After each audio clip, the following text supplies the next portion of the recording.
तो इस तरह से भगवान बोले मैं कौन हूँ, मैं कहाँ गया हूँ, क्या समझ में नहीं आ रहा है। एक तरफ बंसी लगा हुआ है कमर में, ये वृंदावन का बंसी, और यहाँ पर सिटी द्वारका, दोनों मैच नहीं हो रहा, मिसमैच हो रहा है। एक तरफ गाय है, दूसरी तरफ समुद्र, ये मैच नहीं हो रहा है। गाय और समुद्र मैच नहीं कर रहा है, बंसी और ये द्वारका सिटी मैच नहीं कर रहा है। इधर कमर में बंसी है, मोर मुकुट है, कुछ समय बहुत ये टेंशन आ गया, भ्रम में पड़ गए। तब बलराम जी ने कृष्ण के अपने भाग्य पर हाथ रखा, भैया कृष्ण थोड़ा तुम्हारा अपने आप को तुम ठीक करो,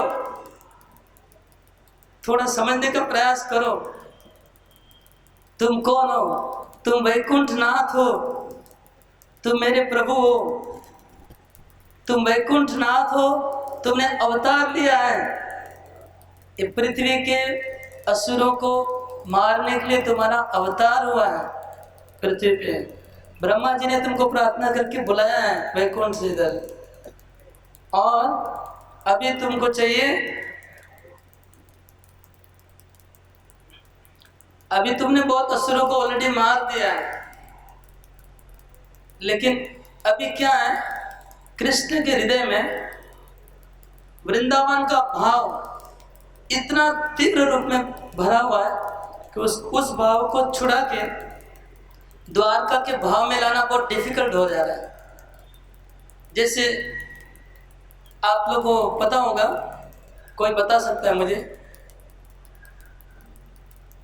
एक टीवी सीरियल कोई बना था, उसमें एक कैरेक्टर था, उसने उस कैरेक्टर का भाव लाने के लिए अपने लाइफस्टाइल को पूरा चेंज कर दिया था, और जैसे कैरेक्टर के जैसी वो बातें करता था, कैरेक्टर के जैसे चलता था, खाता था, पीता था। तो जब वो फिल्म रिलीज हो गया, उसके बाद वो भाव से बाहर निकल नहीं पा रहा था। वो कितना प्रयास करके भी वो भाव को छोड़ने, वो अंदर उसको फीलिंग आ गया था, वो पूरा कैरेक्टर का ही फीलिंग आ गया था। उसको छूटने के लिए बहुत मेहनत करनी पड़ी उस भाव से रियल भाव में आने में। ये मुझे एक्चुअली हिस्ट्री में है, मुझे पता नहीं, याद नहीं आ रहा कौन था वो, नाम वगैरह पता नहीं।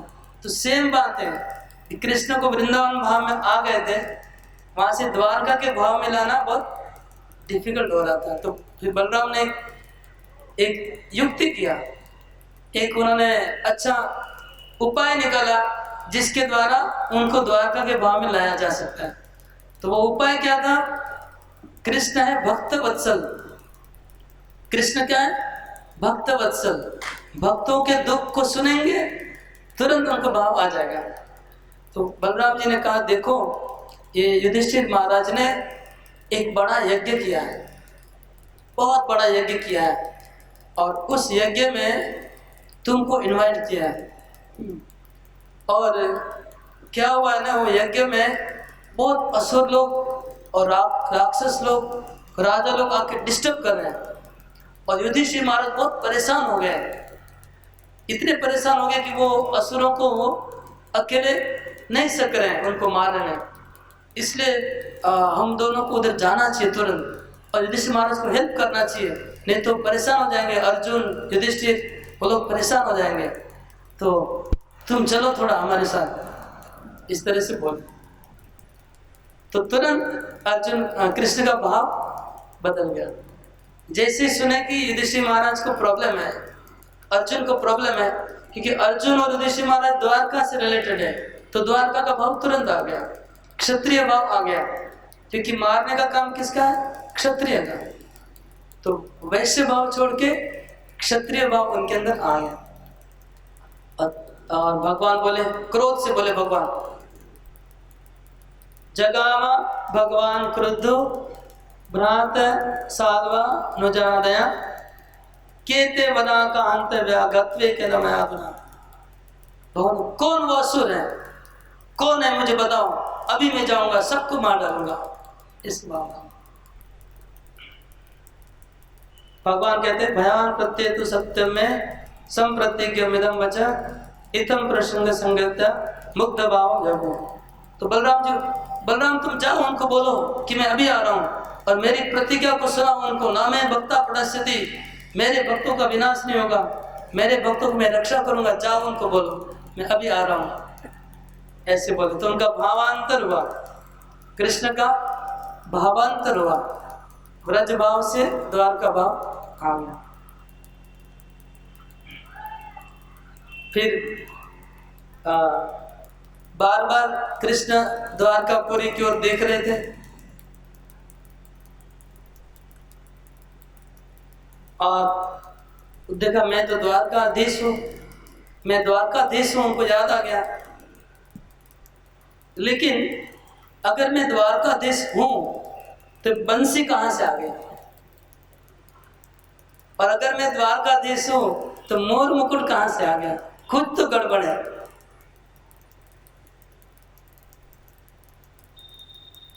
और गायों को देखा, तब बलराम जी सब ठार ठार के ठोर ठार के बोले, क्या बोले, ठोर ठार के बोले कि अरे कृष्णा, ये ब्रह्मा जी ने ये नव वृंदावन रचना की है, तुम बहुत मूर्छित हो गए थे, तुम्हारी हालत बहुत खराब हो गई थी, इसलिए तुमको स्वस्थ करने के लिए इतना सब कुछ हम लोग को करना पड़ा। ब्रह्मा जी का कोई गलती नहीं है, किसी का कोई गलती नहीं है। तब भगवान बहुत शर्मिंदा हो गए, कृष्ण शर्मिंदा हो गए, तो मेरे लिए आप लोग को इतना कष्ट हुआ, मेरे चलते आप लोग को इतना कष्ट हुआ, ऐसा कृष्ण बोल रहे, सोचने लगे। फिर बलराम जी ने, कृष्ण का शरीर पूरा धूली से लगा हुआ था, गाय की धूली उनके से, तो बलराम जी ने कृष्ण को नहलाया, समुद्र में नहला के उनको फिर क्षत्रिय ड्रेस पहनाया, क्षत्रिय ड्रेस पहना के गरुड़ देव के ऊपर कृष्ण को बिठाया। तो बलराम और कृष्ण गरुड़ देव की पीठ के ऊपर बैठ गए और दोनों को फिर वापस द्वारका आए। तब उद्धव जी अभी अपना एक्शन में आ गए। उद्धव जी ने देवकी को, रुक्मिणी को, सत्यभामा को, सबको अलर्ट कर दिया, किसको क्या करना है नहीं करना, सब ट्रेनिंग दे दिया ताकि कृष्ण को और प्रॉब्लम नहीं हो। तो देवकी को उद्धव जी ने कहा कि आप जाइए जल्दी से, कृष्ण के लिए भोग बनाइए, बहुत अच्छा अच्छा खाना बनाइए, प्रसाद बनाइए। तो देवकी को भेज दिया भोग बनाने के लिए।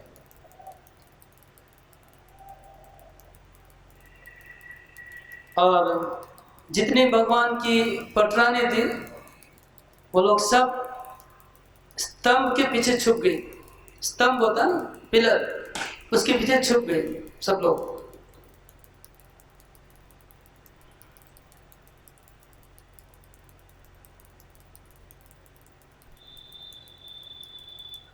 सत्यभामा आई नहीं, उनका क्या भाव है, वाम स्वभाव, वाम स्वभाव वाली सत्यभामा उधर नहीं आई, तो चली गई अपने कमरे में। और कृष्ण ने उद्धव को पूछा कि उद्धव जी ये क्या हो रहा है, ये रुक्मिणी को मैं देख रहा हूँ, रुक्मिणी आई है मुझे मिलने, सत्य है, मित्रा है, लेकिन सत्यभामा दिखाई नहीं पड़ रही है। जैसे कोई हॉस्पिटल में होता है तो क्या देखता है कौन कौन मिलने आया, हाँ ये मिलने आया, ये मिलने आया, ये मिलने नहीं आया, मैं इतना सीरियस हूँ फिर भी मुझे एक बार मिलने नहीं आया, क्या बात है। तो मैं सत्यभामा क्यों नहीं आई, सब लोग आ गए, सत्यभामा कहाँ है। तो उद्धव जी बोलते हैं कि सत्यभामा नहीं आई है, उसका पीछे कारण है। क्या कारण है, तो बोलते जब तुम नव वृंदावन में तुमको हम ले गए थे, नव वृंदावन में तुम ब्रज भाव में आ गए थे, और ब्रज भाव में आकर के तुम गाय चरा के जा रहे थे, गाय चराने, तो तुम्हारा वो रूप देख करके सब लोग मोहित हो गए थे, द्वारकावासी लोग। पीछे से हम लोग दूर से देख रहे थे, तो देख के मोहित हो गए थे। और मोहित होकर के इतने हम लोग सब आकर्षित हो गए थे। और स्पेशली जब कृष्ण गोपियों से बात कर रहे थे, राधा रानी से बात कर रहे थे, ये देख के ऐसा सबको फीलिंग हुआ। वो फीलिंग को नेगेटिवली पद्मावती ने कमेंट कर दिया था उस फीलिंग के ऊपर। जो कृष्ण राधा रानी से जो कन्वर्सेशन कर रहे थे, उसी को देख के पद्मावती ने कमेंट किया था। क्या कमेंट किया था? देवकी अरे पुण्यहीने रे रे रुक्मणी दुर्भगे, सत्यभामा अवरे, अवरे मतलब नीच, सत्यभामा अवरे हंत जाम्बवती अवरा। हे नीच जाम्बवती, हे नीच सत्यभामा, ये दुर्भागिनी रुक्मणी। ये कौन बोले हैं? उनकी सास की सास, देवकी की सास, बूढ़ी पद्मावती बोल रही है, ये दुर्भगी पुण्यहीन देवकी, देखो देखो देखो कृष्ण क्या कर रहा है। फिर क्या आगे बोलती है? अरे तुम लोग अपना घमंड छोड़ दो, अपने आप को बड़ा बड़ी महारानी सोच रही हो तुम लोग। देवकी को बोली, रुक्मिणी को बोली, अपने आप को महारानी समझती हो? तुम लोग तपस्या करो, तपस्या करके वो जो जंगल में, जो वृंदावन में जो ग्वालिनें रहती है, उनकी दासी बन के जन्म ले लो, तब तुम्हारा जीवन ठीक। वो जंगली ग्वालिनों की दासी बनने के लिए तपस्या करो, तुम्हारा जीवन बेकार है। अब सोचिए, ये जो पद्मावती का कमेंट है, क्या बोलेंगे? ये क्या अनुकूल है कि प्रतिकूल है? उनका भाव क्या है? अनुकूल है कि प्रतिकूल है? बोलिए।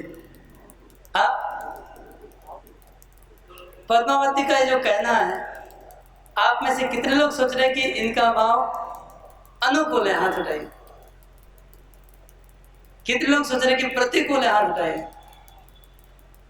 हाँ, ये भाव प्रतिकूल है। क्यों नहीं समझ रहे? प्रतिकूल है। ये तो मात्सर्य से लिख, मात्सर्य, आउट ऑफ एनवी बोल रही है, आउट ऑफ एनवी। ये तो थोड़ा देर पहले तो वृंदावन की ध्वजा उड़ा रही थी। क्या बोल रहे हैं आप लोग? वो कृष्ण को कितना खाना खाया हम लोग, हिसाब कर दो, भेज देंगे, वही तो बोल रही थी अभी थोड़ा देर पहले। तो वही बोल रहे कि तुम लोग सब वो जंगल में, जो उनको गोपी नहीं बोलती है, अहिरी, आहिर जाति की जो कन्या, उनको अहिरी बोलते हैं। आहिर एक सबसे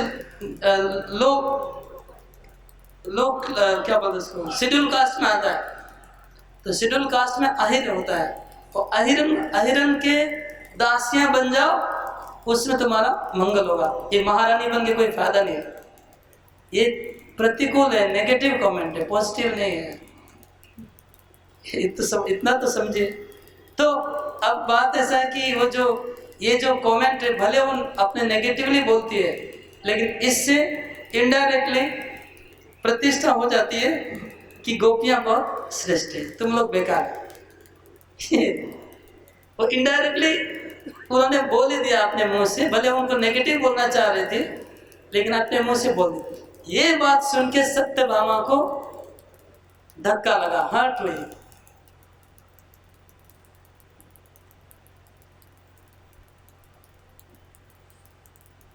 तदु वचो निशम्यादि देवक्यो उत्तम अभिज्ञा समस्त जगदाधार अवधार भूत है। तब देवकी पद्मावती को बोलती है, देवकी पद्मावती को बोलती है कि अरे तो इसमें कोई बड़ी बात नहीं है,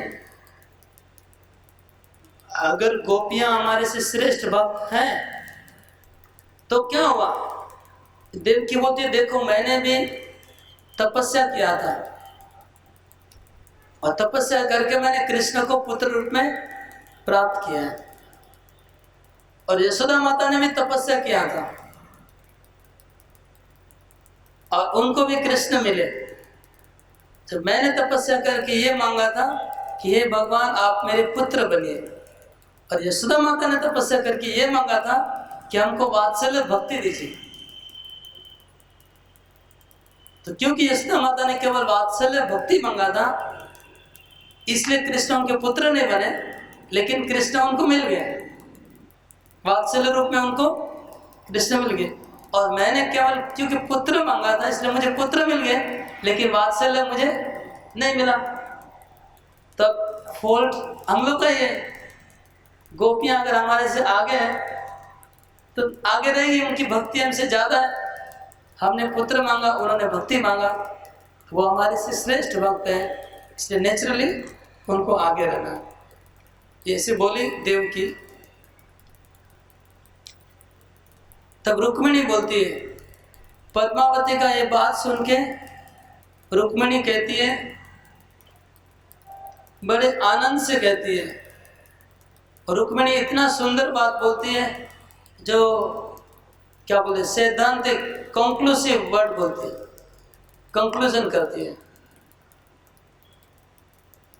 रुक्मिणी कहती है कि गोपियों की जो भक्ति है, इस भक्ति को देख के हमें ईर्ष्या नहीं करनी चाहिए। रुक्मिणी कहती है हमें जेलसी नहीं करनी चाहिए। गोपियां कृष्ण की सेवा करने के लिए अपने स्वामी को त्याग कर दिए, अपने पुत्रों को त्याग कर दिए, अपने परिवार वालों को त्याग कर दिए, लोक लज्जा को त्याग किए, समस्त धर्म को त्याग किए, सब कुछ त्याग करके उन्होंने कृष्ण की सेवा की।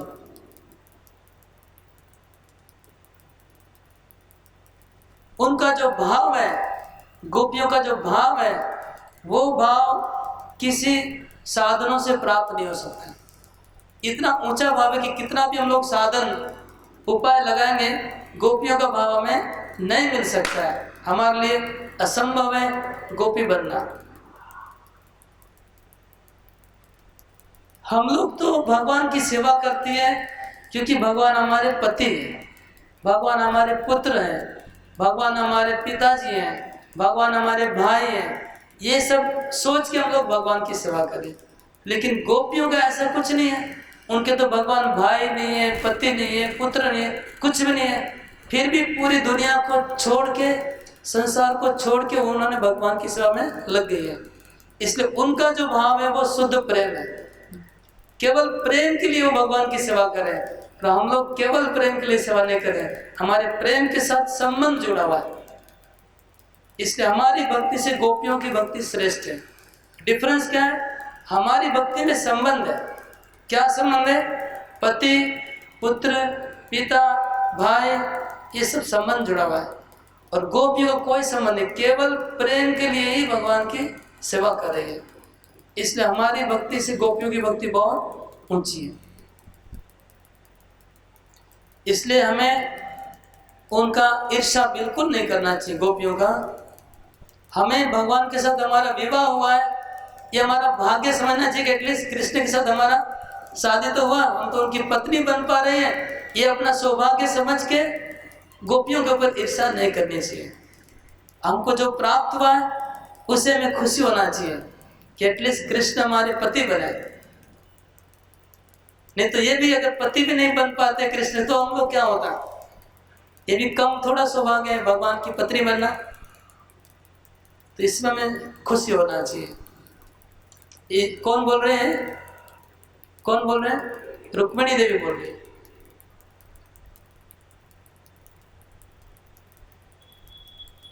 तो ये जब रुक्मिणी देवी बोली तो बाकी जितने कृष्ण की पत्नियां थी सबने अनुमोदन किया। रुक्मिणी सत्य बात है, सत्य बात है, सत्य बात है। वास्तव में गोपियों की भक्ति ज्यादा है, हमारी इतनी भक्ति नहीं है, फिर भी कृष्ण हमको प्रतिरूप में मिल गए, बहुत सौभाग्य की बात है। हम लोग कृष्ण की पत्नी बनने लायक भी नहीं है एक्चुअली, तो कृष्ण हमारे पति बन गए, ये बहुत बड़ा सौभाग्य है। तो अगर गोपियों को प्रति भगवान का ज्यादा प्रेम है, हमें ईर्ष्या नहीं करनी चाहिए, उल्टा हमें उनको धन्यवाद देना चाहिए। गोपियों को सबने मंजूर, लेकिन एक जन राजी नहीं हुआ। कौन?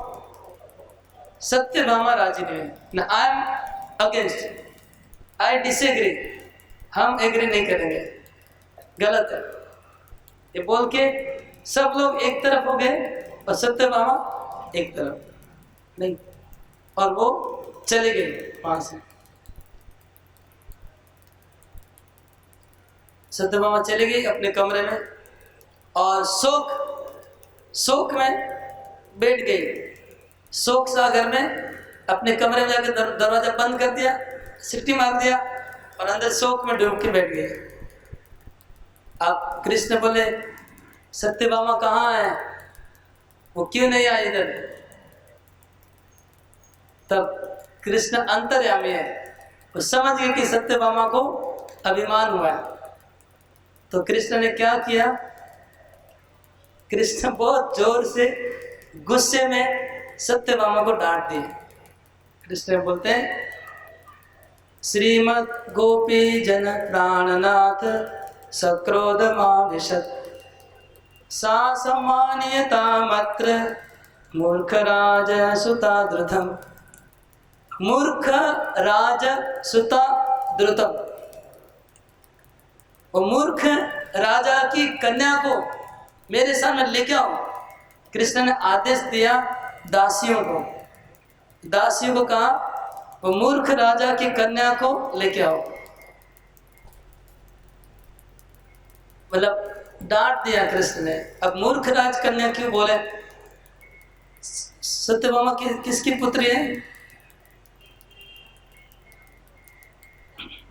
सत्राजित की पुत्री है। सत्राजित को मूर्ख राजा कहा कृष्ण ने। मूर्खराज की पुत्री इसलिए कह रहे हैं कि मूर्खराज की पुत्री तो मूर्ख ही होगी। जब जिनका पिता मूर्ख है तो मूर्ख होगी, तो मूर्ख को लेके आओ इधर। और मूर्ख कैसे था? सत्राजित ने, आपको सामंतक मणि का लीला याद है कि नहीं? भूल गए? सामंतक मणि खो गया था, तो सत्राजित ने कृष्ण को आरोप लगाया था कि कृष्ण ने सामंतक मणि अपने पास छुपा दिया है, और छुपा के उनके पुत्र कौन था जिसके पास सामंतक मणि था, उसको, मेरे पुत्र को मार दिया। कृष्ण ने मेरे पुत्र को मार दिया है और सामंतक मणि अपने पास रख लिया, ऐसा आरोप लगाया था सत्राजित ने कृष्ण के ऊपर। तो मूर्ख ही है। बाद में कृष्ण ने प्रमाण किया कि वास्तव में उन्होंने नहीं दिया मणि को। तो इसलिए कृष्ण कहते हैं कि वो सत्राजित की कन्या को मेरे पास लेके आओ। कहाँ पर छुपी हुई है वो, उसको पकड़ के लेके आओ, ऐसे आदेश दिया। तब श्रेष्ठा विदग्धा स्वाभिमान सेवा चातुर्यतो नंदयितुं प्रवृत्ता गोपाल नारी रतिलम पटम तम भर्तारम अत्यंत विदग्धराड्यम। इसका मतलब हो गया सत्यभामा विदग्धा है, विदग्धा और श्रेष्ठा है। जो 8 जो कृष्ण की पत्नी है इसमें टॉप मोस्ट 2 है। कौन? रुक्मिणी और सत्यभामा, ये दोनों टॉप है। दोनों में से दोनों इक्वल है, 99% सेम है, 1% सत्यभामा एक्स्ट्रा है। रुक्मिणी में अगर 99% कृष्ण को संतुष्ट करती है तो सत्यभामा 100% सुनती है। कैसे? 1% क्या है? ये अभिमान। ये जो सत्यभामा का जो अभिमान है वो कृष्ण को खुशी करने के लिए वो अभिमान की थी। जो सत्यभामा जो अभिमान की थी वो कृष्ण की खुशी के लिए, क्योंकि अभिमान करेगी तो कृष्ण उनको समझाएंगे, फिर अभिमान टूटेगा तो इसमें कृष्ण को और ज़्यादा आनंद आएगा। तो इसलिए वो अभिमान करके रखी थी। लेकिन हुआ क्या, जो कृष्ण गोपियां जिस तरह से अभिमान करती है और अभिमान को कृष्ण वो तोड़ते हैं, उसके सामने सत्यभामा का अभिमान कुछ भी नहीं था। तो वो अभिमान से कृष्ण को जो खुशी करने का सोची थी वो अभिमान उनका सक्सेस नहीं हुआ, फेल्यूर हो गया। उनको ऐसे आना पड़ा। अगर अभिमान स्ट्रांग होता तो सत्यभामा घर से निकलते थे, कृष्ण को जाना पड़ता, लेकिन एक झटके में सत्यभामा को आना पड़ा घर से बाहर, क्योंकि she was not as capable as Gopi's. अभिमान करने में उतनी स्ट्रांग नहीं थी जितनी गोपियां हैं। इसलिए क्या हुआ, दासियां गई सत्यभामा को, बोलो प्रभु बुला रहे, अभिमान छोड़ो, जल्दी से चलो। ठीक है आती हूँ। तुरंत राजी हो गई तुरंत, और उन्होंने कपड़ा पहना, सजाया, अपने आप को स्नान किया, ड्रेस पहना, सजा के सज धज के आ गई सत्यभामा। जब आकर के वो भी एक पिलर के पीछे खड़ी हो गई, सामने आने में शर्मा गई। तब भगवान ने सत्यभामा को बोलने लगे कि अरे सत्राजिती मतलब सतराज की कन्या, तुम्हारा बाप को तो मैं देखा हूँ कैसा था वो तो मेरे को कितना बदनाम किया था, फिर भी मैंने उसको कृपा किया। तो सत्राजिती क्षीण चित्ते, तुम्हारा चित्त इतना नैरो माइंडेड है। क्षीण चित्ते मतलब नैरो माइंडेड। मानो यथार्थ, तुमने जो अभिमान किया है, तुम्हारा अभिमान इतना पावरफुल नहीं था। तुम जो अभिमान किया है, तुम तो बहुत अभिमान करती हो। जब रुक्मिणी के घर पे पारिजात पुष्प लगा था, तुमने बहुत अभिमान किया था। मैं तुम्हारे लिए स्वर्ग से इंद्र के साथ लड़ाई किया तुम्हारे लिए, और दूसरा पारिजात लेके आया। लेकिन वृंदावन की गोपियां जो अभिमान करती है, उसके सामने तुम्हारा अभिमान बेकार है। उसको सत्यभामा को बोल दिए कृष्ण।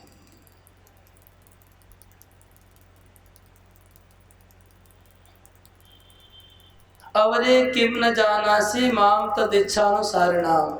तुमको पता नहीं है कि मैं गोपियों का प्रेमी हूं, और मैं गोपियों की बातों पे चलता हूं। तुम ये समझ लो, अभी नहीं पता है तो अभी मेरे मुंह से बोलता हूं, समझ लो कि मैं अभी गोपियों का भक्त हूं। कृष्ण ने सत्यभामा को बोल दिया, तुमको जो करना है कर लो। और तुमको पता है ब्रह्मा जी ने क्या कहा था? एक्चुअली ब्रह्मा जी एक प्रार्थना में कहते हैं कि हे कृष्ण, कि ब्रजवासी लोग आपकी जो भक्ति करते हैं, ये सोच के मुझे टेंशन होता है।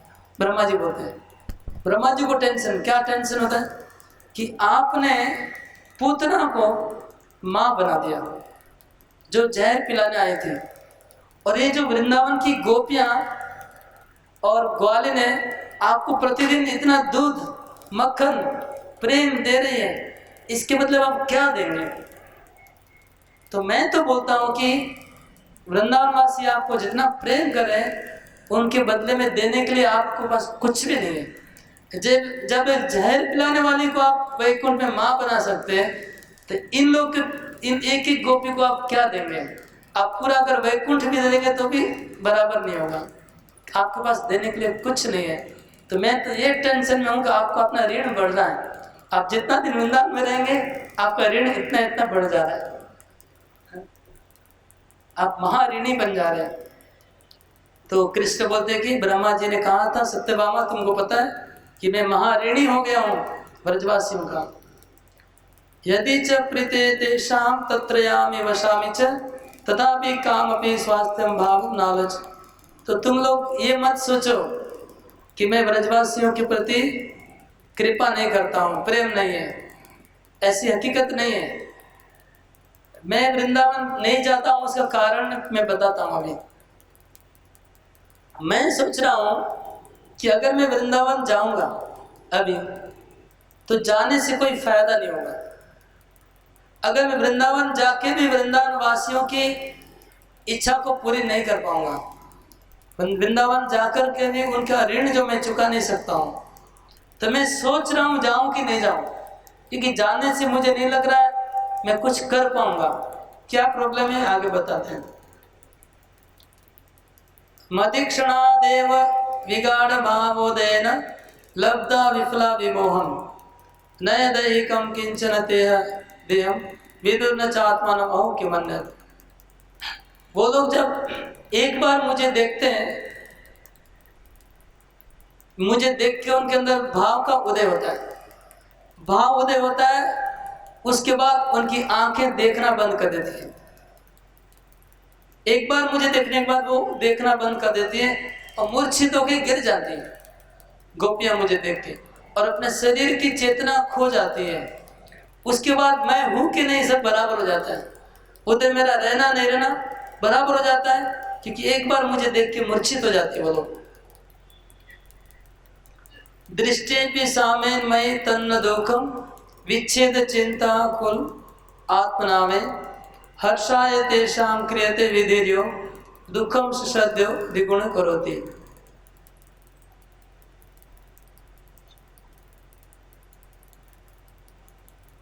जब अगर मैं वृंदावन में मुझे वो देखते हैं, देखने से उनको बहुत आनंद आता है, लेकिन उनको बाद में चिंता होती है कि कृष्ण चले जाएंगे। वो चिंता से उनका दुख बढ़ जाता है। तो जो दुख अभी उनको हो रहा है और मेरे देखने के बाद उनका दुख डबल हो जाता है, द्विगुणित। तो डबल दुख हो जाएगा मुझे देखने से उनका, ये मुझे टेंशन हो रहा है, इसलिए मैं नहीं जा रहा हूँ वृंदावन। अदृश्यमाने च मयि प्रदीप्त वियोग वन्ने विकला कदाचित मृता एवोन्मादता कदाचित विचित्र भावम मधुरम भजन्ते।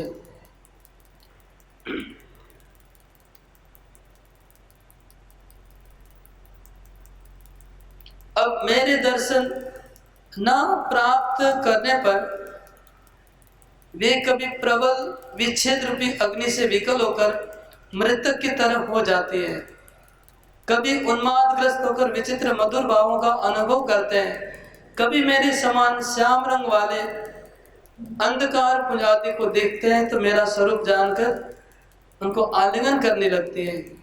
ये सब मैं किसको बताऊं? बोलते जब मुझे वो देखती नहीं है गोपियां, नहीं देखने से विरह की अग्नि में विवल हो जाके वो मृत प्राय हो जाती है, मृतक की तरह हो जाती है गोपियां। और कोई भी काला बादल व काला कोई चीज देखती है गोपियां तो वो सोचती है कि कृष्ण है, वो कृष्ण समझ के उन चीजों को आलिंगन करने के लिए चली जाती है और फिर मधुर भाव में मूर्छित हो जाती है। और ये सब बातें मैं किसको बताऊं? ये बात सुनने लायक कोई व्यक्ति हमको दिख नहीं रहा है द्वारका में।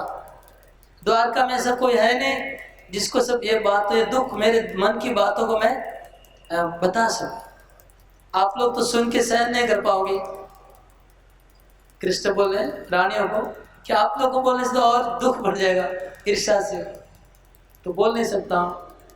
अतएव मया स्वस्य स्थिति अप्यस्थिति क्षमा दृष्ट्वा न गम्य तत्र शृण्वतु यस्मत् उद्वय।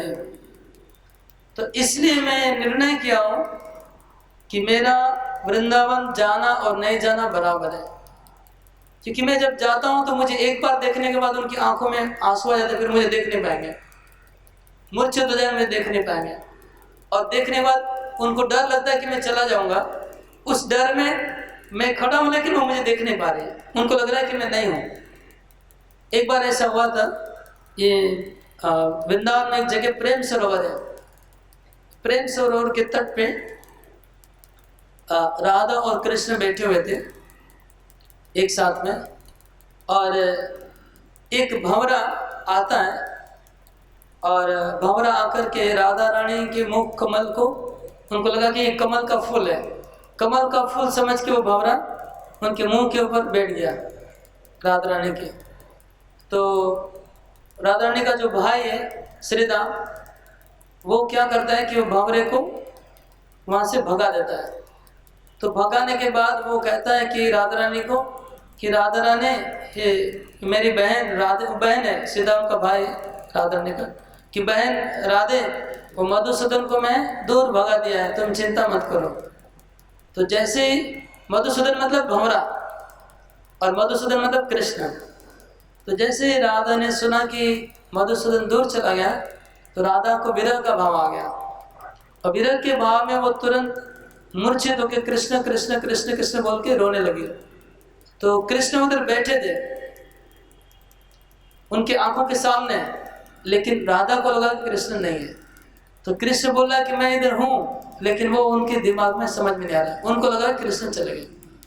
तो ये प्रॉब्लम है ब्रजवासियों का कि कृष्ण है तो भी उनको लग रहा है कि नहीं है।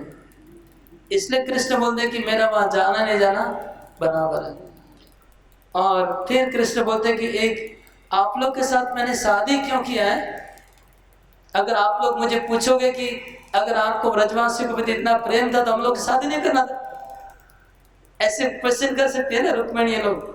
जब आपका मन वहां पर ही था तो हम लोग से शादी क्यों किया।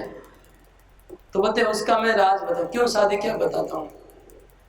देखिए, रुक्मिणी से साथ शादी करने का मेरा कोई इच्छा नहीं था, मेरा कोई प्रपोजल नहीं था।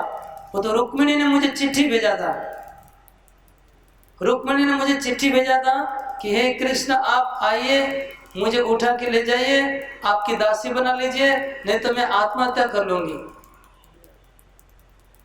तो उनका चिट्ठी का रिस्पॉन्स करने के लिए मैं उधर मुझे जाना पड़ा, और मैंने कितने राजाओं को मार के भगा के रुक्मिणी को मैं लेके आया, उनको आत्महत्या नहीं कर ले इसलिए, नहीं तो मेरा मन तो वृंदावन में ही था। ये रुक्मिणी के लिए बताए। फिर कृष्ण बोलते कि देखे जब रुक्मिणी को मैं लेके आया तो रुक्मिणी को देख के मुझे राधा रानी और इनको याद आता था, इसलिए मेरा दर्द बढ़ गया। वृंदावन का विरह इसको देख के मेरा बढ़ जाता है, क्योंकि रुक्मिणी को देख के मुझे याद आते गोपियां। एक्चुअली रुक्मिणी ये तो गोपियों का अवतार है। रुक्मिणी, चंद्रावली, सत्यभामा, ये सब गोपियों के अवतार है सब लोग। तो इनको देख के गोपियों का याद आना नेचुरल है, तो गोपियों की याद आती है। तो मैं विरह में बढ़ गया और मुझे गोपियों की याद आने लगी, इसलिए मैंने बाकी और 5-6 आप लोग से शादियां की, नहीं तो हमको शादी नहीं करना था सबसे। उसके बाद वो जो राजा था भौमासुर, उसने 16,000 राजकुमारियों को अपने कैद में, जेल में डाल के रखा था, और उन्होंने मुझे चिट्ठी भेजा कि हे कृष्ण आप हमें रक्षा करिए। तो मैं जब उनकी रक्षा की, उन्होंने बोला कि हमसे विवाह करिए क्योंकि हमको कोई और शादी नहीं करेगा। तो मेरा शादी करने का मन नहीं था, लेकिन मैं क्या देखा कि वृंदावन में 16,108 गोपियों ने कात्यायनी पूजा किया था,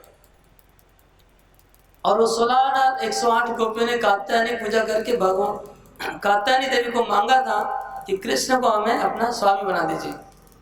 और ये लोग भी 16,108 थे। तो कृष्ण बोलते क्योंकि आप भी 16,108 है, वो भी 16,008 थे, उन्होंने मांगा था, तो आप लोग को भी गोपियों जैसा दिखाई पड़ रहा है, इसलिए मेरे मन में खाली तसल्ली के लिए मैंने इनसे शादी किया, ताकि ना गोपियों की इच्छा थी, आप लोग भी 16,108 है, ठीक है, लेकिन हमारा मन उतना नहीं था। ये बोल के अभी इन लोग की भक्ति विरह बढ़ा रहे भगवान। अगर कोई हस्बैंड उनके स्वामी स्त्री को बोल दे कि मैं तुमको चाहता नहीं हूँ, ऐसे ही शादी कर लिया, तो क्या हो सकता है, सोच सकते हैं आप लोग सोच सकते हैं। इसका मतलब उनके अंदर भगवान का विरह बढ़ेगा, विनम्र बनेगी, विनम्रता का भाव आएगा उनके अंदर कि हम लोग तुच्छ हैं, हम लोग इतने इम्पोर्टेंट नहीं है, और उनकी भक्ति बढ़ेगी। तो उनकी भक्ति बढ़ाने के लिए कृष्ण बोल रहे हैं ये सब बातें बोल। आगे कृष्ण बोलते हैं कि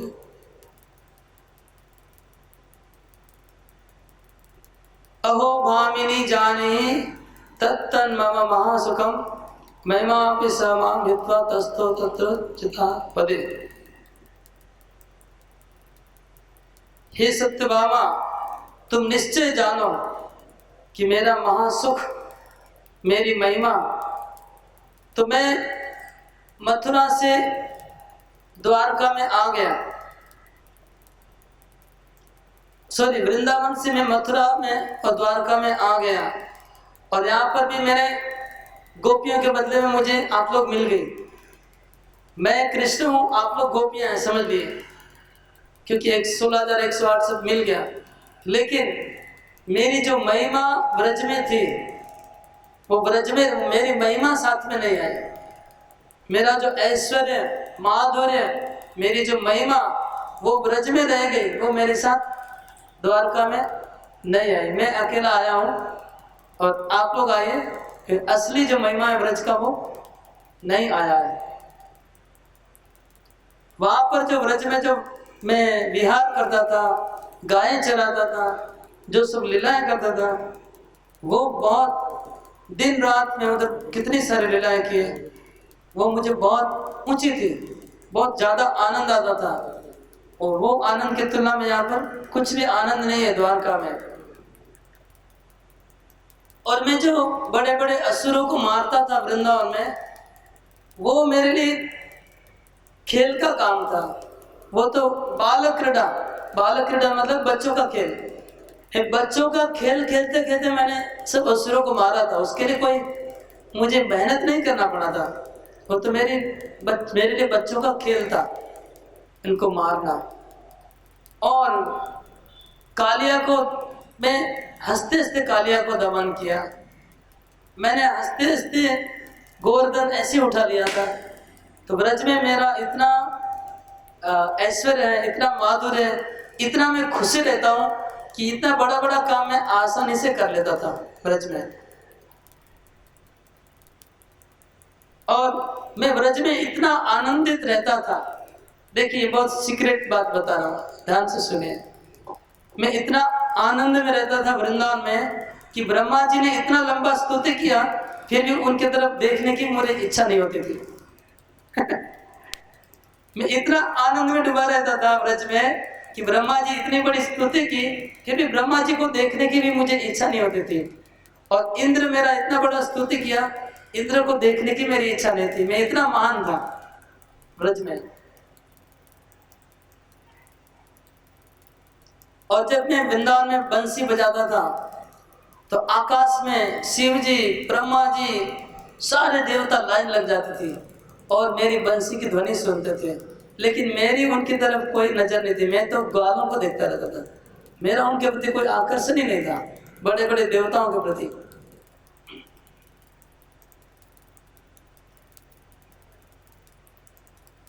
आकाशयाना विधिरुद्र शक्रा सिद्धा शशि देव गणा तथान्ये गावो वृषावत्स गणा मृगाश्च वृक्षा खगा गुल्मलता तृणानि रूपेण वेशेण रवामृतेन वंशाश्च पूर्वानुदितेन विश्वम् सम्मोहितं प्रेम भरेण कृष्णं तिष्ठन्तु दूरे व्रजवासिनस्ते। मैं वृंदावन में जब बंसी बजाता हूँ, ये खाली बंसी का इतना पावर है कि मेरी बंसी सुन के पूरा वृंदावन मुग्ध हो जाता है। आकाश में देवता लोग रुक जाते हैं, तारा चंद्र रुक जाते हैं, गाय सुनती है मेरी बंसी रुक जाती है, बछड़े रुक जाते हैं घास खाना, और हिरन भी रुक जाते हैं, और वृक्ष, पंछी, तृण, लता, गुल्म, सब लोग मेरी बंसी सुन के मुग्ध हो जाते थे। और नदी का पानी मेरी बंसी सुन के सॉलिड हो जाता था, और आकाश के बादल रुक जाते थे, और जो पत्थर थे मेरी बंसी सुन के पिघल जाते थे। प्लस स्थावर जंगम हो जाता था और जंगम स्थावर हो जाता था। नद्योत मेघा सचरा स्थिराच सचेतना चेतन का प्रपंच प्रेम प्रवाहोथ विकार रुद्ध स्वस्थ स्वभावान परिवर्ति मापो। मेरी बंसी की ध्वनि से चेतन वस्तु अचेतन हो जाती थी और अचेतन वस्तु चेतन हो जाती थी। सब लोग अपना स्वभाव बदल देते थे, इतनी मेरी बंसी का पावर था वृंदावन में। एतत् सत्यम सत्यम वा कालिंदी पृच्छताम्यहम् यातु व्रज जनस्वेरे विहारानंद साक्षिणी। मैं सच कहता हूँ, मैं सच कहता हूँ, मैं सच कहता हूँ अगर तुम लोग को मेरी बातों पे विश्वास नहीं है तो कालिंदी को पूछो। ये कालिंदी साक्षी है, यमुना है। ये कालिंदी यमुना है और यमुना में मैंने विहार किया था, ये साक्षी है। उनको पूछो कि मेरी बंसी का ऐसा पावर था कि नहीं, इन लोगों को पूछो। अधुना तोष एवं स्वज्ञातिन्यादवानपि नेतुम नारायणितं भावं नर्म क्रीडा कुतूहले। और अभी द्वारका में मैं कितना मेहनत करता हूँ, फिर भी द्वारका वासियों का वो जो भाव मैं जागृत करना चाहता हूँ, लेकिन वो भाव जागृत नहीं हो रहा है। सच्ची जो भाव वृंदावन के भक्तों के अंदर था, वो भाव जागृत करने के लिए मैं प्रयास कर रहा हूँ, लेकिन नहीं कर पा रहा हूँ। आप लोगों के अंदर वो भाव नहीं आ रहा है। ये एकदम ओपनली बोल रहे कृष्ण ने। दुष्करे में तमोवात्र त्वादृशा मानभंजनम अतोत्र मुरली त्यक्ता लज्जैव मया प्रिया। अरे यहाँ पर द्वारका में तो बंसी बजाना ही अलाउ नहीं है, या बंसी हाथ में रखेंगे तो लोग क्या सोचेंगे, या मोर पंख पसंद है किसको। और कृष्ण बोलते कि और यहाँ पर तो तुम्हारे जैसी हठीली रानियों का मान भंजन करना भी मेरे लिए दुष्कर हो गया। मैं इतना बड़ा पराक्रम द्वारका में कर दिया और तुम्हारे जैसी हठीली एक रानी का मैं मान भंजन नहीं कर पा रहा हूँ, और इसलिए मैंने बंसी को भी छोड़ दिया है। बंसी को मैंने बजाना ही बंद कर दिया है, उसको साइड में रख दिया है। या बंसी भी मेरी काम में नहीं आ रही द्वारका में। जो बंसी का पावर वृंदावन में था, वो पावर द्वारका में नहीं है।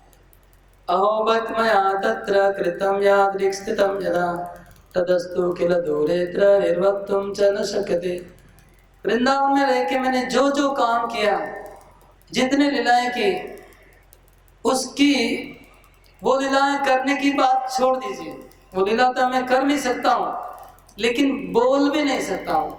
ये द्वारका में ऐसा अवस्था है कि वृंदावन की लीला बोलना भी यहाँ पर अपराध हो जाएगा। अब बोलेंगे मैं गाय चराता था तो रुक्मिणी और देवकी ये लोग एक्सेप्ट नहीं करेंगे। आप देख लिया अभी थोड़ा देर पहले पद्मावती क्या सोच रही है, देवकी क्या सोच रही है, तो क्या बोल नहीं सकते। एका समेत प्रजलोकवत् प्रिय तादृक् महाप्रेम भर प्रभावत वक्षत्यद किंचन बादरायणी मज्जीवते शिष्यवरे स्वसन्निधे। तो कृष्ण कहते हैं कि मेरी वृंदावन की लीला कोई वर्णन नहीं कर सकता। केवल एक व्यक्ति है जो मेरी लीला का वर्णन कर सकता है। कौन? बादरायणी। बादरायणी मतलब सुखदेव गोस्वामी। केवल सुखदेव गोस्वामी है, वही मेरी लीला का वर्णन कर सकते हैं, और वो मेरी लीला का वर्णन करेंगे आगे। वो मेरी वृंदावन की लीलाओं को भागवत में प्रकाश करने वाले हैं। जो भाग्यवान होंगे उसको पढ़ के वृंदावन की लीला समझेंगे। और उनका एक प्रिय शिष्य है, वो मेरी लीला को समझ पाएगा। कौन? परीक्षित महाराज। वो वृंदावन की लीला को समझ पाएगा। एक व्यक्ति समझ पाएगा, एक व्यक्ति बोल पाएगा। एतादृशं तत् व्रजभाग्य वैभवं रम्भत कीर्तयतो महाप्रभो पुनस्तदा भावनिवेश शङ्कया ता प्रेरिता मंत्रिवरेण संज्ञा। इस तरह से व्रज की महिमा गा रहे थे कृष्ण जी। तो उद्धव जी को चिंता हो गया, अब व्रज की महिमा ज्यादा बोलने जाएंगे तो फिर से कृष्ण मूर्छित हो जाएंगे। तो अभी तो नौ वृंदावन से काम हो गया, अभी दूसरा क्या करेंगे। तो तुरंत कृष्ण ने सब रानियों को, तुम लोग भागो इधर से, कृष्ण को ज्यादा बात मत बोलने दो। तो सब रानियों को उद्धव ने वहां से हटा दिया कि ज्यादा इधर मत खड़े रहो, नहीं तो कृष्ण बोलते रहेंगे वृंदावन के बारे में, फिर उनको भाव आ जाएगा। तो उनको हटा दिया, और देवकी को रोहिणी को जल्दी जल्दी से भोग लेके आओ, भगवान के लिए भोजन का व्यवस्था करो। सर्वामैष्य सह सत्यभामया वैश्वादयोद्राश्रित्यमोदवे पादो गृहीत्वा रुदितार्ककाकुवे संस्तोत्य भरतार मशीमुच्छने। आठों सब कृष्ण की पटरानी कृष्ण के चरण पकड़ के रोने लगी। कृष्ण के चरण पकड़ के सब रोने लगी, अपना अपराध क्षमा करने के लिए प्रार्थना करने लगी सब लोग, और बहुत रोई और अपने स्वामी को खुशी करने का प्रयास किया। फिर देव की रोहिणी आ गई, भोजन का थाली वाले लगा दिया। बलदेव स्नान करके आए, बलदेव और कृष्ण दोनों भोजन के लिए बैठे। तब एक सर्वेंट ने आके कहा, किसने, कि भगवान नारद मुनि द्वार पे आके खड़े हुए हैं।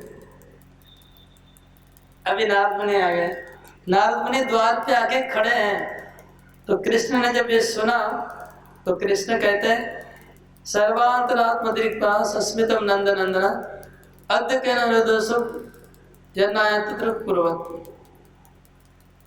कृष्ण कहते कि अरे नारद मुनि को मेरे घर में आने के लिए परमिशन लेने की कब से जरूरत पड़ने लगी? तो आज तक तो कभी बिना बोले आ जाते थे, आज इधर दरवाजे पे खड़े क्यों हो गए? क्या बात है, नारद मुनि के दरवाजे पे खड़े क्यों नहीं आ जा रहे बिना पूछे?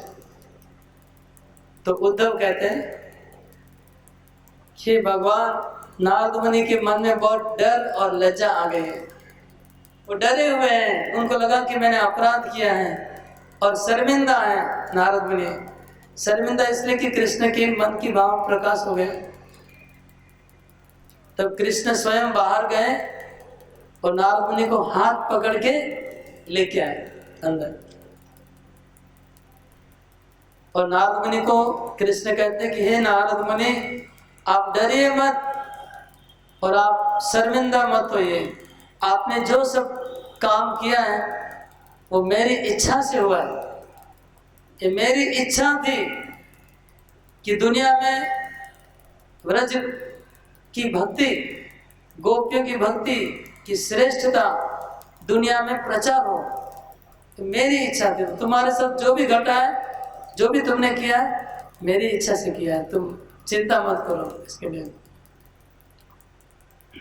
प्राग्यद्यपि प्रेम कृतात् प्रियाणां विच्छेददावानलवेगतोऽन्ता संतापजातेन दुरन्त शोकां वेशेन गाढं भवतीव दुःखम्। इसका अर्थ है, हे नारद मुनि, आप रसिकोत्तम हैं, आपने मेरा अत्यंत हित किया है, आपने मेरा अत्यंत हित किया है, जो आप मेरी प्रीति को उत्पादन करने में लगे हुए हैं। आप मेरी प्रीति को उत्पादन करने में लगे हुए हैं। यद्यपि पहले अपने प्रियजनों के कारण वीर रूपी दावानल के वेग से अंतःकरण में तीव्र संताप होता है, उससे असीम शोक प्रकट होता है, तथापि शोकवश अति दुख भी होता है, परिणाम में वह दुख संभोग सुख से भी अधिक प्रशंसनीय है। कृष्ण कहते हैं कि जब प्रियजनों की याद आती है तो हृदय में दुख होता है, तीव्र वेदना होती है। वो तीव्र वेदना होती है, लेकिन परिणाम में वो तीव्र वेदना आनंद ही देती है, वो सुख देती है। तो आपने मुझे ब्रजवासियों की याद करा दी, इससे मैं बहुत दुखी हुआ हूँ। लेकिन जब ये पूरा जब चैप्टर खत्म होता है तो एंड में लगता है कि बहुत एक अच्छा फीलिंग हुआ, अच्छा अनुभव हुआ, वो एक रस मिलता है, विरह रस, रस का आस्वादन हुआ, ये बाद में पता चलता है। तो ये जो रस मिलता है, वो मिलने से जो आनंद होता है उससे कई गुना अधिक है। मिल के जो आनंद हमको मिलता, उनकी विरह में जो हमको दुख हुआ है, वो मिलने से भी ज्यादा सुख उसमें मिलता है। तथा तथापि संभोग सुखादपि स्तुतः सकोऽप्यनिर्वाच्य तमो मनोरमा प्रमोदराशि परिणामतो ध्रुवम् तत्र स्फुरेत् तत्प्रसिकेक वेद्य। इसलिए कृष्ण बोलते हैं कि मेरे मत के अनुसार भगवान से मिलने में जो सुख, आनंद और भक्ति आता है, भगवान के विरह में जो सुख, आनंद और भक्ति उससे बहुत अधिक है।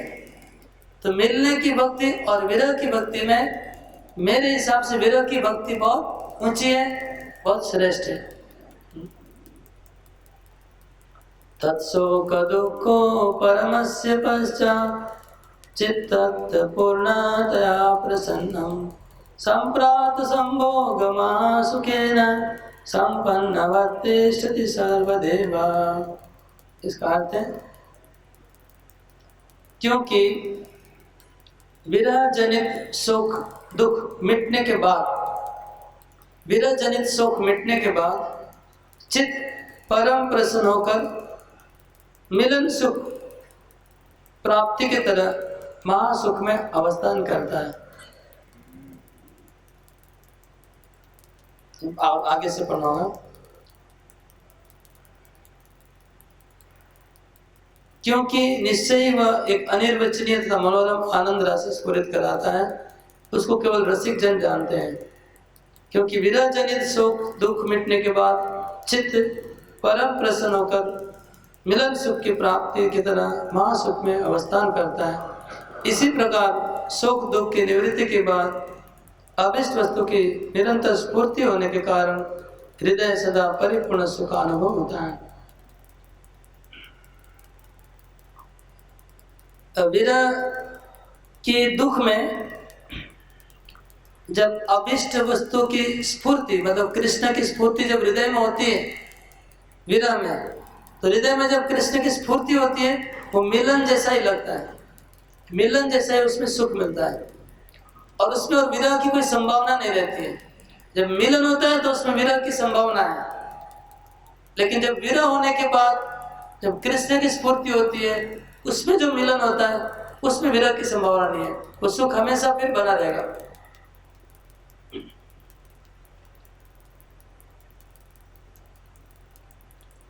इच्छेत् पुनस्तादृशमेव भावं क्लिष्टं कथञ्चित् तद्भावतः स्यात् येषां न भाति तिथिमतेऽपि तेषां गाढोपकारे स्मृतिप्रियाणाम्।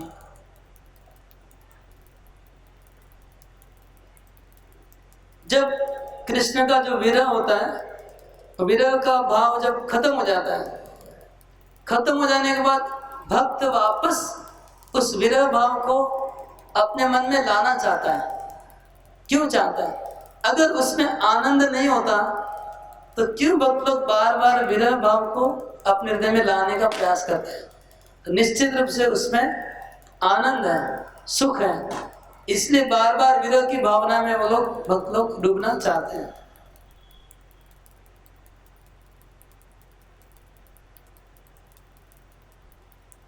इसके बारे में एक मुझे छोटा सा एक याद आया है, सुना था कोई भक्त के मुख से कि जब हम लोग कोई ड्रामा सिनेमा को देखने जाते हैं तो कुछ ड्रामा में वीर करुण कैरेक्टर होते हैं, है ना, और उस देखते देखते रो जाते लोग, रो पड़ते, बहुत रोना आता है। फिर जब ड्रामा या फिल्म खत्म होता है हम घर जाते हैं, वो फिर दोबारा देखते हैं, 3 बार देखते हैं। तो जब वहां जाके 2 घंटा रोते हैं तो रोने के लिए क्यों हम डेली 100-200 रुपया खर्चा करें? क्यों हम 200 रुपया खर्चा करके रोने के लिए जाते? बोलिए, अगर रोना ही है उसके लिए पैसा क्यों खर्चा करें? इसका मतलब उसमें आनंद है। तो भगवान के विरह में आनंद है, इसलिए लोग खर्चा करके रोने जाते हैं क्योंकि उसमें आनंद है। तो इसी तरह विरह का भाव श्रेष्ठ है, उसमें आनंद है। कथं च न स्मरणमेव तेषाम् अयेवितज्जीवनदानमेव तेषां यतो विस्मरणं कदाचित् प्राणादिकानां मरणाच्च निन्द्यम्। और कृष्ण कहते हैं कि आपने मुझे ब्रजवासियों का जो स्मरण करा दिया, ये अच्छा ही हुआ, क्योंकि ब्रजवासी चाहते कि मैं उनका स्मरण करूं, ब्रजवासी चाहते कि मैं उनका स्मरण करूं, मैं उनको ना भूलूं, और आपने मुझे स्मरण करवा दिया। ये अच्छा है कि ब्रजवासियों के लिए आपने भलाई की है, उनकी भलाई की है कि आपने मुझे उनको स्मरण करवा दिया, और आपने मेरे भी भलाई की है कि मैंने अपना कर्तव्य पालन किया उनको स्मरण करके, उनको मैं भूला नहीं। तो आपने अच्छा काम किया है, आप डरिए मत। अगर मैं उनका स्मरण नहीं करता, अगर मैं ब्रजवासियों का स्मरण नहीं करूंगा और उनको भूल जाऊंगा, तब तो ब्रजवासियों के लिए मृत्यु जैसा होगा वो। उससे अच्छा होगा कि मर जाना चाहिए। हम अगर उनका स्मरण नहीं करेंगे, उससे अच्छा हो कि हम मर जाएं, ऐसा जीना भी अच्छा नहीं। न संभवेद स्मरणं कदापि स्वजीवनानां यदपि प्रियाणां तथापि केनापि विशेषणेन स्मृति प्रहर्षाय यथा सुजीवितम्। यद्यपि ब्रजवासियों को भूलना मेरे लिए संभव नहीं है, मैं हमेशा याद रखता हूँ ब्रजवासियों को, ऐसा नहीं कि मैं भूल जाता हूँ, लेकिन आपने जो विशेष रूप से मुझे स्मरण करवा दिया, वो तो नॉर्मल स्मरण होता है, साधारण स्मरण, लेकिन आपने विशेष रूप से स्मरण करवा दिया ब्रजवासियों को, ये तो बहुत अच्छा है मेरे लिए और ब्रजवासियों के लिए, सबके लिए। कि नारद मुनि वीणा बजाने लगे, वीणा बजा के कृष्ण के वृंदावन की लीलाओं से संपर्कित नामों का कीर्तन करने लगे, जैसे राधा माधव, कुंज बिहारी, गोपी जन वल्लभ, गिरिवरधारी, ये जो नाम है वृंदावन लीला से संपर्कित है, ये नाम गाने लगे। और फिर स्वयं प्रयागस्य दशाश्वमेध तीर्थादिके द्वारवती परान्ते संभाषितां विषये भ्रमित्वा पूर्णादितां श्री मदनुग्रहेण विप्रादिनां श्रोतु कामो मुनीन्द्रो हर्षात् कृणस्याननदेव साक्षात् एवं मातः प्रार्थयामास हृद्यं तस्मिन् रम्योदार सिंहे वरं प्राह श्री कृष्णचंद्र तस्यापि तृप्तिरस्तु कदापि न भवतो नो गृहे भक्तो प्रेम्णे चानंद भाजने।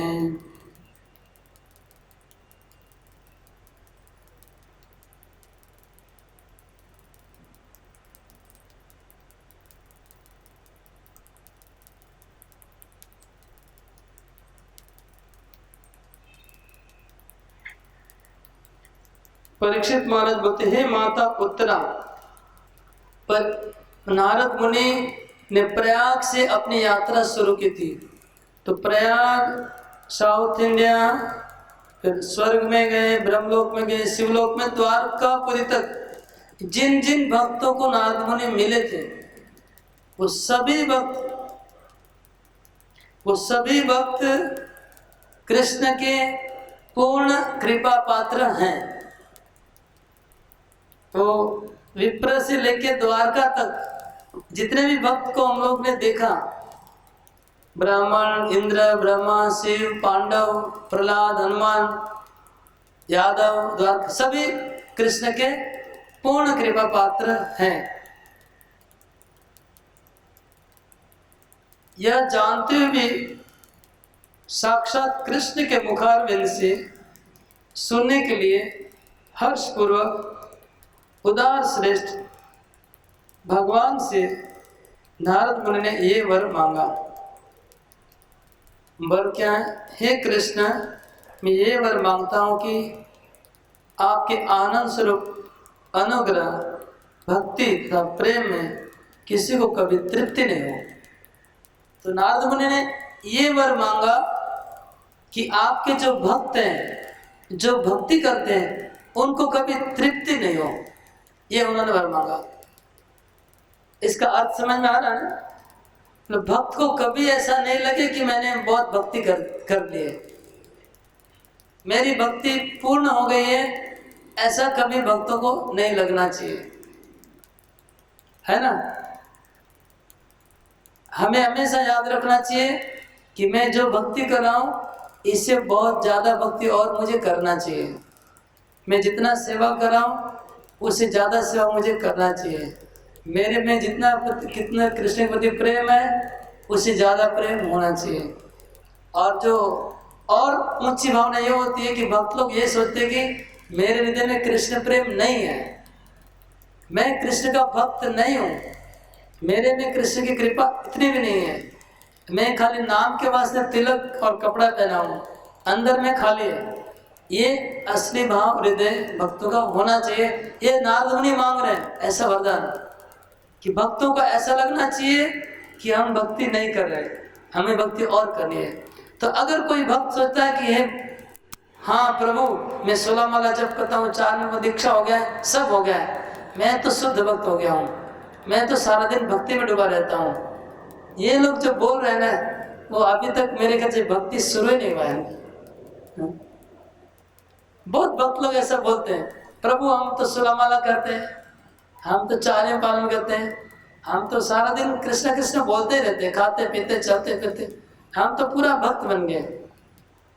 अभी ये भक्ति में एंट्री नहीं हुआ है, अभी बाहर में है लोग, इसलिए ऐसा बोल रहे हैं। ये रूप गोस्वामी बोलते हैं कि तरंग रंगिणी, समुद्र के जो ऊपर रहते हैं, उछलते रहते हैं, वो सोचते कि हम बहुत आनंद में हैं। जब अंदर जाते हुए देखते अरे समुद्र कितना गंभीर है, हम तो समुद्र के तल को प्राप्त नहीं कर पाएंगे, कितना नीचे है समुद्र, ऊपर वाले उछलते रहते हैं। तो जो भक्ति के सागर में प्रवेश अभी नहीं किए हैं, उनको लगता है कि हम बहुत भक्ति कर रहे हैं, और खाली ऊपर में तैर रहे हो, अंदर डूब नहीं लगाया कभी। तो ये भक्तों को कभी नारद मुनि ने ऐसा प्रार्थना किया भगवान को कि कभी हमें तृप्ति नहीं होनी चाहिए, अपने किसी भक्तों को नहीं होनी चाहिए। इसलिए नारद मुनि भक्ति के आचार्य हैं, भक्ति के आचार्य हैं। वो जानते हैं कि भक्तों की मेंटालिटी क्या होनी चाहिए, और वो कृष्ण से मांग रहे हैं। तो जो लोग 1 माला 2 माला जप करते हैं, 2 साल हो गया, 5 साल हो गया, माला ही नहीं बढ़ रहा है, ये लोग भक्ति नहीं है, भक्ति करने की इच्छा ही नहीं है इनको। 2 माला 4 माला 16 माला नहीं कर पा रहे। अरे ये सारा जीवन इतना बूढ़ा हो गया, था सारा जीवन घुमा दिया, दिन में 24 घंटा है, 2 घंटा हरे कृष्ण का जप नहीं कर सकता है, तो क्या भक्ति है। तो जो लोग 16 माला भी जप नहीं कर रहे हैं, इनको टाइम नहीं मिला 16 माला जप करने का, तो भक्ति कहाँ है? भक्त कैसे हैं हम? कितना जन्म लगेगा भगवान के धाम जाने में? सोच रहे ऐसे हो जाएगा क्या? तो नारद मुनि चाहते हैं कि भक्तों को भी तृप्ति नहीं हो, वो हमेशा ये सोचना चाहिए कि हमारी भक्ति कम है, हमको और भक्ति करनी है, ये मन में भावना है। अगर ऐसी भावना है तो आगे बढ़ते जाएंगे, और अगर ऐसी भावना है कि हम अच्छी भक्ति कर रहे हैं तो आगे बढ़ेंगे नहीं। तो नारद मुनि चाहते कि भक्त लोग आगे बढ़े, इसलिए नारद मुनि भक्ति के आचार्य हैं, भक्ति के आचार्य हैं। तो जिन भक्तों को, इसको इंग्लिश में बोलते क्या बोलते कॉम्प्लेंसेशन है, क्या बोलते हैं, हाँ, मतलब हो चुका है भक्ति, और करने से क्या होगा। तो ये भाव जिनके अंदर है वो आगे नहीं बढ़ पाएंगे भक्ति में। तो ये नारद मुनि जो चाहते हैं कि हमें कभी तृप्त नहीं होना चाहिए। जो व्यापारी होता है, व्यापारी कभी तृप्त नहीं होता है। अभी 1 लाख हो रहा है, नहीं हमको 2 लाख होना चाहिए, 2 हो 10 होना चाहिए, 10 हो 50 होना चाहिए, कभी नहीं होता है। सोचता है कि हमें सफिशिएंट हो गया है, कभी नहीं। हाँ? तो जैसे बिजनेस में होता है, ऐसे ही भक्ति में होना चाहिए, कभी सेटिस्फेक्शन नहीं होना चाहिए। तो पहला वरदान नारद मुनि ने मांगा कि कभी हमें ये सोचना नहीं चाहिए कि हमारा प्रोग्रेस हो गया है। First thing. अब भगवान बोलते हैं विदग्ध निकराचार्य को नामायंबरो मत स्वभावो मत कृपा भक्ति प्रेमणा व्यक्तो यमेव यत्। नारद भगवान कहते हैं नारद मुनि आप तो चतुर भक्ति के आचार्य हैं, चतुर आचार्य हैं, विदग्ध आचार्य, चतुर आचार्य हैं। आपने क्या वर मांगा? ये वर आपने क्या मांगा? ये तो ऑलरेडी मेरी भक्ति का स्वभाव है। मेरी भक्ति का स्वभाव ये है कि जो भी मेरी भक्ति करेगा उसको कभी संतोष नहीं होगा, वो तो मेरी भक्ति का स्वभाव है। तो आपने जो मांगा है तो ऑलरेडी पहले से दिया हुआ है, तो दूसरा कुछ मांगे। फिर नारद मुनि कहते हैं प्रयाग तीर्थम आरभ्य भ्रामं भ्रामं इतस्ततः अत्रागत्य च ये दुष्टद्रष्टा श्रुताश्च भवता मुने सर्वे समस्त सर्वार्था जगन्निस्तारकाश्च ते मत्कृपा विषया किंचित तारतम्यं श्रिता परम् तथापि तेषाम् एकोऽपि न तृप्यति कथंचन तद्गृहाण वनान् मत्तो अभिष्टतरान् वनान्। तो भगवान कहते हैं नारद मुनि आपने अपनी यात्रा प्रयाग से शुरू की थी। प्रयाग से शुरू करके आपने द्वारका तक जो यात्रा की है, इसमें जितने जितने लोगों को आप मिले थे, भगवान को भी पता है नारद मुनि कहाँ गए थे। आप जितने लोगों को मिले और जितने लोगों के बारे में आपने सुना था, मिले नहीं थे, जैसे 2-3 जन के पास मिले नहीं, खाली सुने, लक्ष्मी जी से मिले नहीं, तो उनके बारे में सुना। तो जिनके लोग बारे में सुना, जिनको आप मिले, ये सब हमारे शुद्ध भक्त हैं। और सभी भक्तों में पूरे ब्रह्मांड को उद्धार करने की क्षमता है। सोचिए, जितने भक्त को मिले थे उन सभी में पूरे ब्रह्मांड को उद्धार करने की क्षमता है। फिर भी उनकी भक्ति में थोड़ा थोड़ा तारतम्य मतलब थोड़ा डिफरेंशिएशन है, थोड़ा थोड़ा। लेकिन इनमें से कोई भी कभी तृप्त नहीं होता है। किसी को नहीं लगता है कि मैं पूरा भक्त हो चुका हूं, क्योंकि ये मेरी भक्ति का स्वभाव है। इसलिए आप और वरदान मांगो, एक से ज्यादा वरदान मांगो, मेरी और वरदान देने की इच्छा है। तब नारद मुनि हाथ जोड़े और बोलते मुझे फिर 2 वरदान चाहिए। एक नहीं, 2 वरदान एक साथ मैं मांगता हूँ, मुझे 2 वरदान दीजिए। 2 वरदान क्या है? स्वदाना तृप्त वृत्तो हम इदानीं सफलस्व तत्मा करुणा पात्र जन विज्ञानमाप्तवान् अयमेव वर प्राप्तो अनुग्रह चोत्तमो मतो याचे तत्यभ्युदारेन्द्र हाद किंचिन चिरंतनम। हे कृष्ण, आपने जो मुझे आज आपका सर्वश्रेष्ठ कृपा पात्र कौन है, जो वृंदावन के भक्तों की महिमा आपने जो मुझे अनुभव करवाया है, मैं मानता हूँ यही सबसे बड़ा वरदान है मेरे ऊपर। मैं बहुत खुशी हो गया हूँ कि आपने मुझे कृपा की है, लेकिन फिर भी आप इतने उदार हैं, आप कुछ वरदान देना चाहते हैं, तो मैं बहुत चिरकाल से मेरे मन में एक अभिलाषा थी और आज मौका है, मैं मेरी अभिलाषा बताना चाहता हूँ। मेरी एक अभिलाषा थी, वो आप पूर्ण करिए। ये मेरी इच्छा एक है, वो बहुत पुरानी इच्छा है, आप मेरी पूरी करिए। वो क्या इच्छा है?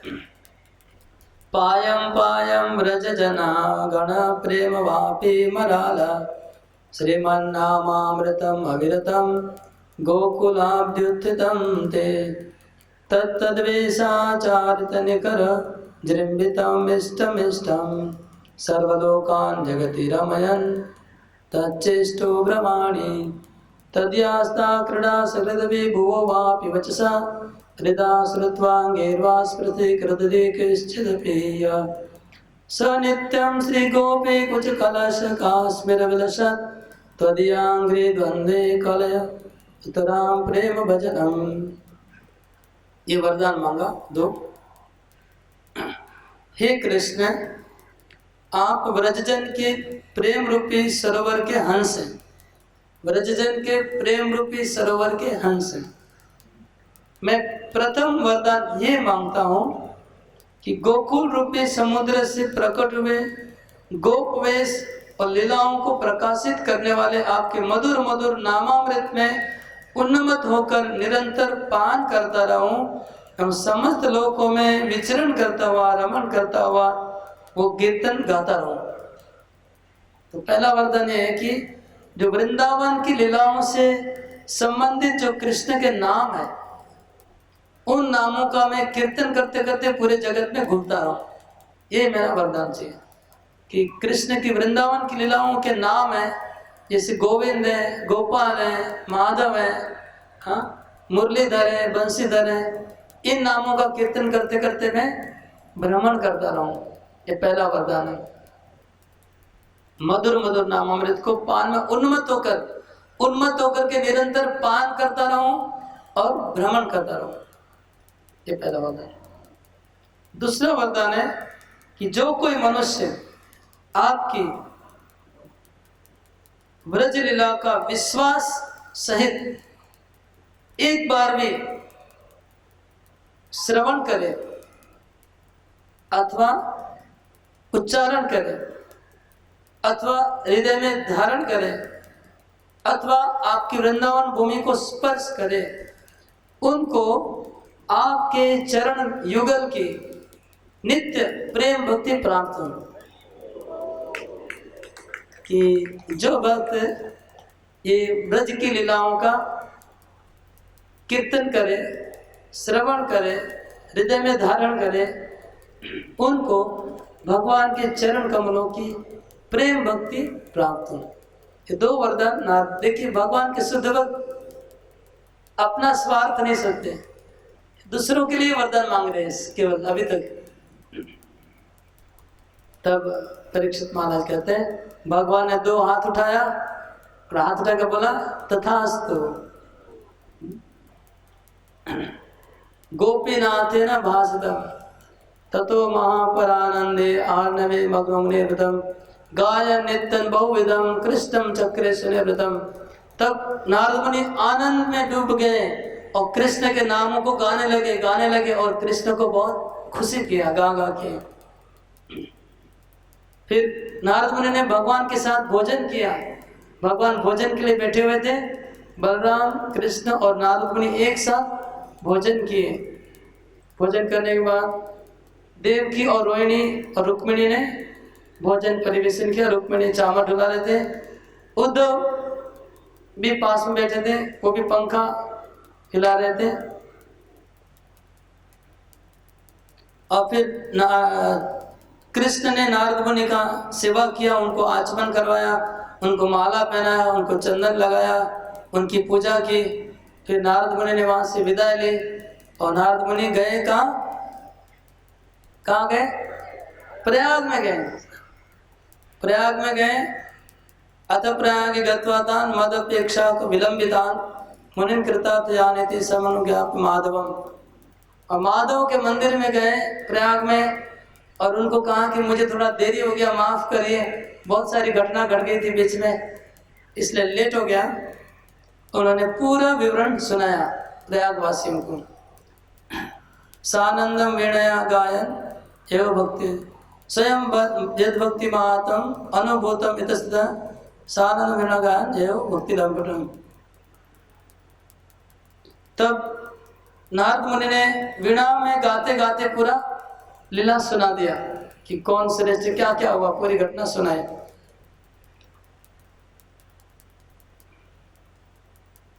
तब वो लोग बहुत खुशी हुए और वो सारग्राही वैष्णव थे, उन्होंने सार ग्रहण किया।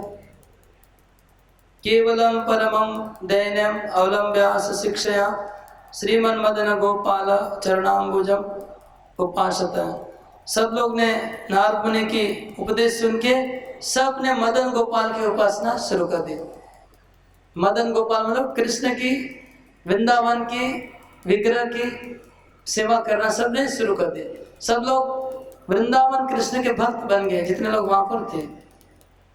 हाँ, फिर परीक्षित महाराज कहते, हे माता उत्तरा, माता गोपी किशोरम त्वं च रास रसाम्बुधि तत्प्रेम मोहिता अभिभि श्री गोपी भी वृतो वृतम अमुषा दास्य मिच्छन्ति तादृशा प्रेम भंगी भी नित्यम भजस्व तन्नाम कीर्तन परायणा। हे माँ उत्तरा, तुम भी अगर वृंदावन के गोप किशोर की प्रेम चाहती हो, वो रास विहारी कृष्ण का प्रेम चाहती हो, तुम भी गोपियों का प्रेम चाहती हो, तो फिर मन में गोपियों की दासी बनने का प्रयास करो। गोपियों और राधा रानी की दासी बनने के भाव से, कृष्ण प्रेम की भंगी से कृष्ण का नाम, वृंदावन का नाम का संकीर्तन करते रहो। वृंदावन के नामों का संकीर्तन करो और मन में राधा और गोपी की दासी बनने का भाव तुम प्रकट करो। परीक्षित महाराज उत्तरा को बोला, गोपीना महिमा कश्चित तासा में कोपी शक्यते न मया सम्मुखे कर तुम मेरु दक्षिणा। एक मक्खी मेरु पर्वत की जितनी मधु को पी नहीं सकती है। एक मधु मतलब हनी, शहद का अगर पहाड़ हो, एक मधुमक्खी कैसे पी सकती है? इस तरह परीक्षित महाराज ने मेरे लिए भी कृष्ण की वृंदावन की लीलाओं को बोलना संभव नहीं है, उनकी महिमाओं को। इसलिए आप उनका नाम कीर्तन करते रहिए। ओ कृष्ण रसाविष्ट सदा नामानि कीर्तये कृष्ण से तत्प्रियाणाम च भैष्मादीनाम गुरुर्ममा। अरे मेरे गुरु, परीक्षित बाबा थे मेरे गुरु। परीक्षित महाराज गुरु कौन है? सुखदेव गोस्वामी। सुखदेव गोस्वामी पूरे भागवतम की कथा बोले, वो कथा में रुक्मिणी का नाम बोले, देवकी का नाम बोले, यशोदा का नाम बोले, नंद महाराज बोले, लेकिन एक बार भी गोपियों का नाम नहीं बोले। पूरे भागवत का सारे गोपी भक्ति और एक बार भी गोपी का नाम नहीं बोले। क्यों नहीं बोले? परीक्षित महाराज बता रहे हैं। सुखदेव गोस्वामी के शिष्य बोल रहे हैं कि मेरे गुरु ने क्यों नाम नहीं लिया गोपियों का। उसका कारण यह है, मेरे गुरु श्री कृष्ण रसाविष्ट होकर श्री कृष्ण तथा उनकी प्रिया रुक्मिणी के नामों का कीर्तन करते थे, परंतु राधा आदि गोपियों का नामों का उच्चारण नहीं करते थे, क्योंकि वे पराकाष्ठा प्राप्त प्रेम रूपी अग्नि के उत्ताप से निरंतर गोपियां जलती रहती हैं। अतः उनके नामों का उच्चारण करते ही उन गोपियों की स्मृति उठती है और उन व्रजनाग्नियों के हृदय में प्रज्वलित प्रेमानल की कठोर ताप की कणिसा स्पर्श करते ही व्याकुल चित्त होकर के अधीर हो जाते हैं। तो अधीर हो जाते तो वो फिर आगे भागवत नहीं बोल पाते। जो गोपियों की विरह की जो अग्नि है, अगर परीक्षित महाराज उनका नाम बोलेंगे तो अग्नि को स्पर्श होगा, विरह की अग्नि को, तो और भागवत नहीं बोल पाएंगे, इसलिए उन्होंने नहीं कहा।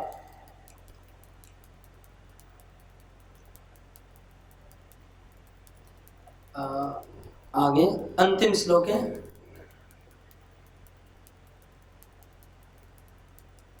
एतद् महाव्याख्यानवरं भारे कारुण्यसारालनिश्चयार्थकम् यश्रद्धया संश्रयत कथं च प्राप्नोति तत्प्रेम तथैषोऽप्यलम्।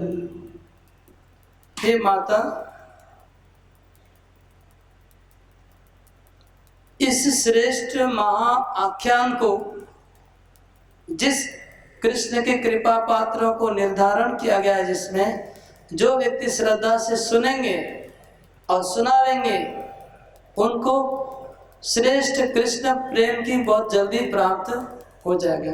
हरि बोल। जो ये महाख्यान सुनेंगे और सुनाएंगे श्रद्धा के साथ, बहुत जल्दी कृष्ण प्रेम की प्राप्ति होगी। हरे कृष्णा। ये इसका श्रवण फल है। हरे कृष्णा। समाप्त करते हैं।